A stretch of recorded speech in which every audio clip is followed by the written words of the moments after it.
जय हिंद जय भारत मित्रों। आज मैं आपसे बात करने वाला हूं यूपी रेडियो ऑपरेटर के बारे में। यूपी रेडियो ऑपरेटर में तीन जो पद हैं, जो कि पहला पद आपका है वो है आपका हेड ऑपरेटर का, दूसरा आपका असिस्टेंट रेडियो ऑपरेटर यानी कि एआरओ का, और तीसरा है वर्कशॉप स्टाफ का।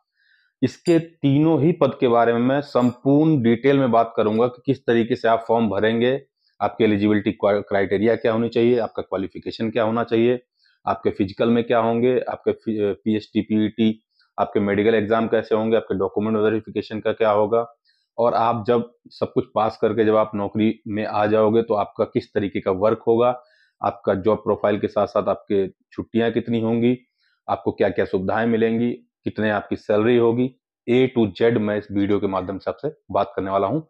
मुझे लगता है ये वीडियो आपको देखने के बाद दूसरी किसी भी वीडियो की आपको जरूरत नहीं पड़ेगा दोस्तों।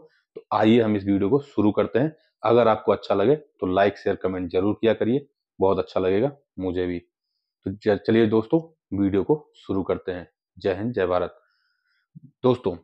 तो मैं आज पहले सबसे बात करूंगा कि एलिजिबिलिटी यानी कि आपकी एलिजिबिलिटी क्या होनी चाहिए, क्वालिफिकेशन क्या होनी चाहिए कि आप फॉर्म भर सको। तो सबसे पहले मैं बात करूंगा आपका, वो है आपका एचओ के बारे में यानी कि हेड ऑपरेटर के बारे में दोस्तों। तो हेड ऑपरेटर की अगर आप फॉर्म भरना चाहते हैं तो आपकी क्वालिफिकेशन क्या होनी चाहिए, तो सबसे पहले ये बात कर लेते हैं दोस्तों।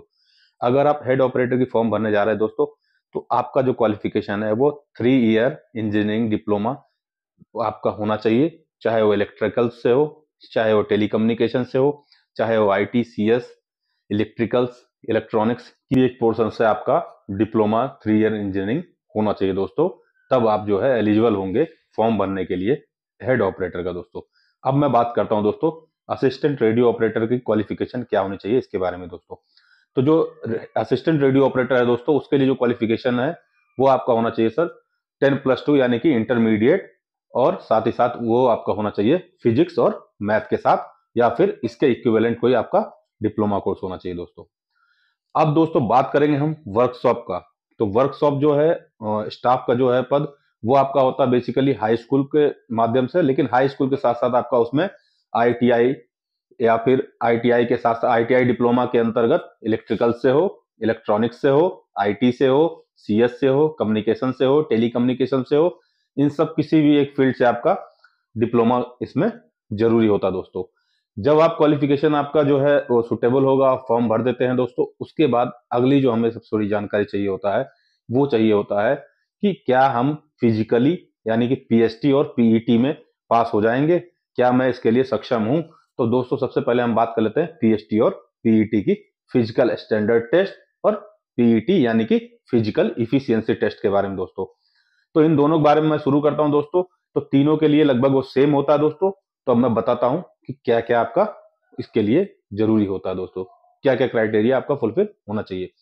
तो सबसे पहले मैं बात कर लेता हूं दोस्तों कि जनरल ओबीसी और एससी की हाइट क्या होनी चाहिए मेल की कैंडिडेट की। तो मेल कैंडिडेट का हाइट होना चाहिए 168 सेंटीमीटर, और साथ ही साथ उनका जो चेस्ट है वो होना चाहिए 79 सेंटीमीटर, और 84 सेंटीमीटर 5 सेंटीमीटर की फुला होनी चाहिए आपका दोस्तों। एसटी का, तो एसटी के लिए जो है आपका हाइट वो आपका जो होता है वो आपका होता है 160 सेंटीमीटर दोस्तों, और जो उनके लिए चेस्ट का साइज मांगा जाता है वो है 70 सेंटीमीटर बिना फुलाए और 82 सेंटीमीटर फुला के, यानी 5 सेंटीमीटर का फुलाव उनका भी होना चाहिए दोस्तों। अब इसी तरीके से बात कर लेते हैं फीमेल कैंडिडेट के लिए क्या है।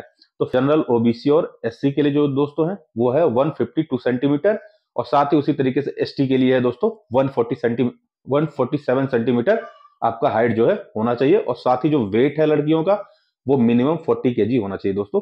तो ये तो हो गया आपका पीएचटी की बात। अब बात करते हैं पीईटी की यानी कि फिजिकल इफिशियंसी टेस्ट के बारे में दोस्तों। तो पीईटी होगा आपका दोस्तों, उसमें जो मेल कैंडिडेट होंगे उनका होगा 4.8 किलोमीटर की दौड़ उनको 28 मिनट में निकालना होगा दोस्तों। उसी तरीके से महिलाओं का वो होगा 2.4 किलोमीटर, जिसके लिए उनको समय मिलेगा 16 मिनट यानी कि 16 मिनट का दोस्तों।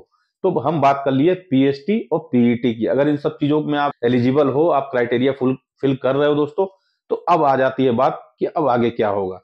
तो अब सारे हम पहले बात करते हैं सिलेक्शन प्रोसेस के बारे में। तो सिलेक्शन प्रोसेस में क्या क्या होता है दोस्तों, जो कि इस बार जो होने वाला है ऑनलाइन रिटन एग्जाम होगा दोस्तों। रिटन एग्जाम के साथ साथ आपका PHT, PET, medical, document verification और फाइनल लिस्ट बनेगा दोस्तों।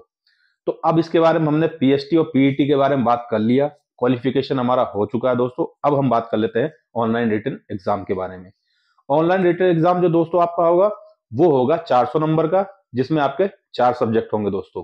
पहला सब्जेक्ट होगा जनरल हिंदी का, 100 मार्क्स का होगा दोस्तों। उसी तरीके से आपका जो दूसरा सब्जेक्ट है वो होगा आपका दोस्तों नॉलेज का दोस्तों, जो वो भी आपका होगा लगभग 100 मार्क्स का दोस्तों। उसी तरीके से आपका जो तीसरा सब्जेक्ट होगा दोस्तों वो होगा numerical mental and ability test, यानी कि ये भी आपका होगा 100 मार्क्स का दोस्तों।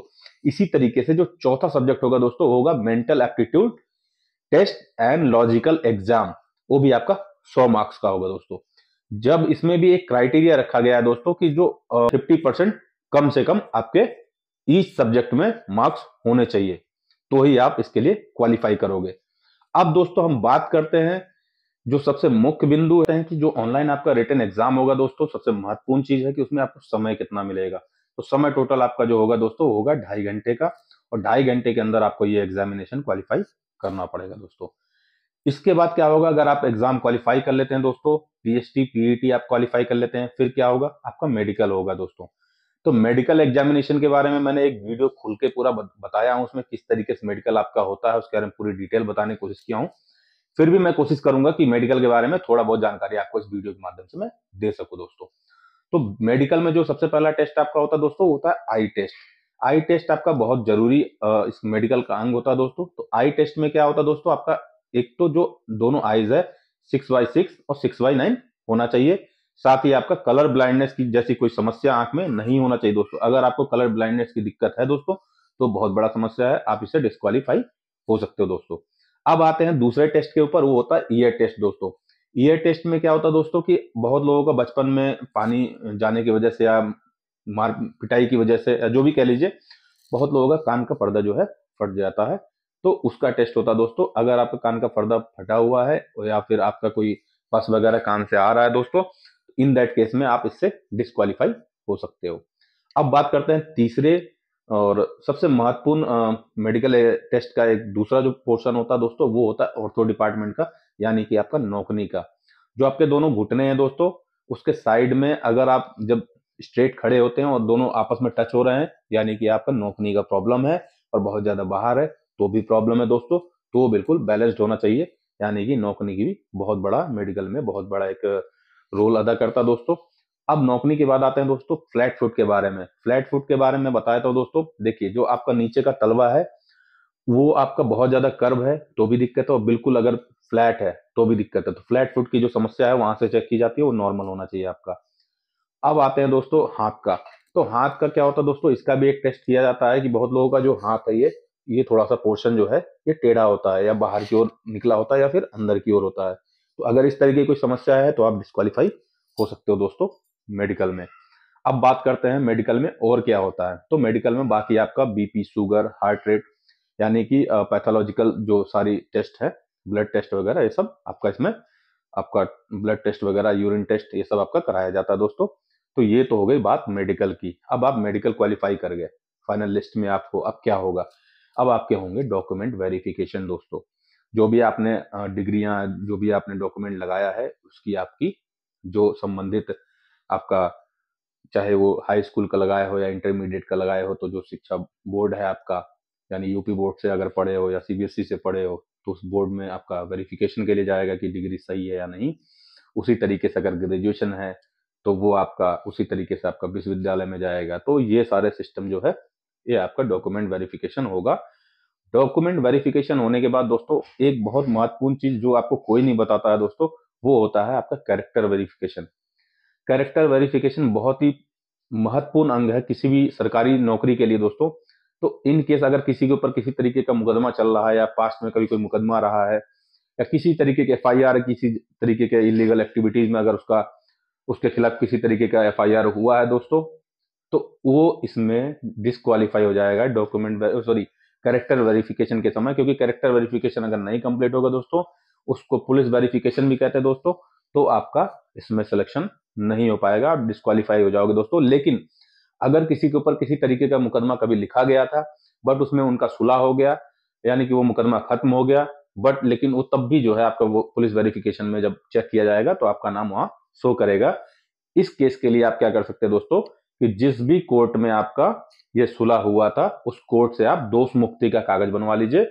जब दोष मुक्ति का आप कागज लगा दोगे दोस्त, तो आपका जो है कैरेक्टर वेरिफिकेशन में आप जो है पास हो जाओगे, यानी कि अब आप आगे चले जाओगे।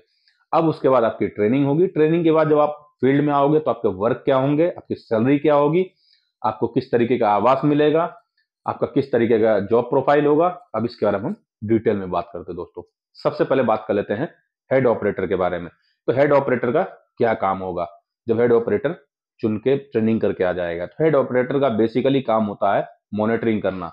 जितने भी सूचनाएं आती हैं, या फिर थाने स्तर से आए, चौकी स्तर से आए, या कि डिस्ट्रिक्ट के बाहर से आए, और उसी तरीके से या किसी अधिकारी से सूचना किसी थाने के लिए या सारे थानों के लिए सर्कुलेट करना हो, इस तरीके की जितनी भी चीजें होती है उनका पूरा मॉनिटरिंग करना। उसी तरीके से दोस्तों असिस्टेंट रेडियो ऑपरेटर जो होता है उसका काम होता है सूचनाओं का आदान प्रदान करना।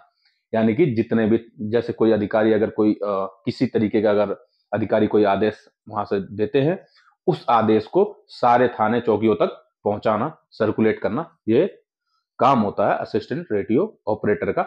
उसी तरीके से अगर किसी तरीके का आपात स्थिति में कोई थाना किसी तरीके का अगर सूचना देता है तो उस सूचना को अपने ऊपर अधिकारी तक पहुंचाना, ये काम असिस्टेंट रेडियो ऑपरेटर का ही होता है मित्रों। अब बात कर लेते हैं वर्कशॉप स्टाफ का, यानी कर्मशाला का। वर्कशॉप स्टाफ जो होता है दोस्तों, उसका जो काम होता है वो भी बहुत महत्वपूर्ण काम होता है दोस्तों।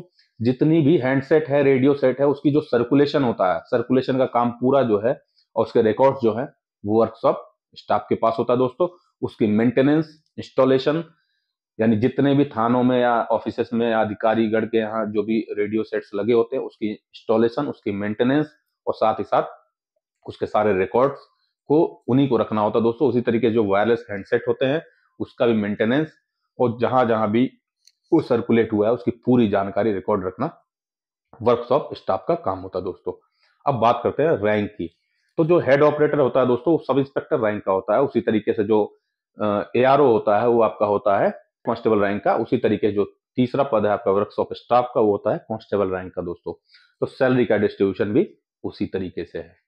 अब हम बात कर लेते हैं सबसे पहले सैलरी की, वो है हेड ऑपरेटर की। तो हेड ऑपरेटर जो होता है दोस्तों, उसकी जो बेसिक सैलरी होती है दोस्तों, वो 35,400 रुपए, एज जैसे कि 35,400 रुपए सब इंस्पेक्टर का जो बेसिक पे होता है उसी हिसाब से होता है दोस्तों। अब जो है उनको नियर अबाउट क्या सैलरी मिलेगा इन हैंड, तो अब इसके बारे में बात कर लेते हैं। तो जो उनको near about in hand salary मिलेगा दोस्तों, वो है एनपीएस काटने के बाद 52,100 रुपए से 58,000 रुपए, 58,100 रुपए के बीच में। उसी तरीके से बात करते हैं हम एआरओ की, असिस्टेंट रेडियो ऑपरेटर के बारे में दोस्तों। तो असिस्टेंट रेडियो ऑपरेटर का जो सैलरी होगा दोस्तों, बेसिक पे है 25,500 रुपए दोस्तों।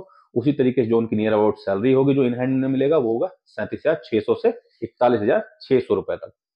अब मैं बात कर लेता हूँ वर्कशॉप कर्मशाला स्टाफ का सैलरी कितना होगा। तो जो वर्कशॉप स्टाफ है उसका भी मैं बता देता हूँ। जो बेसिक सैलरी होगा वो 21,700 रुपए होगा, और जो उनको इन हैंड सैलरी मिलेगा वो लगभग आपका 33,000 रुपए से 37,000 रुपए के बीच में मिलेगा दोस्तों।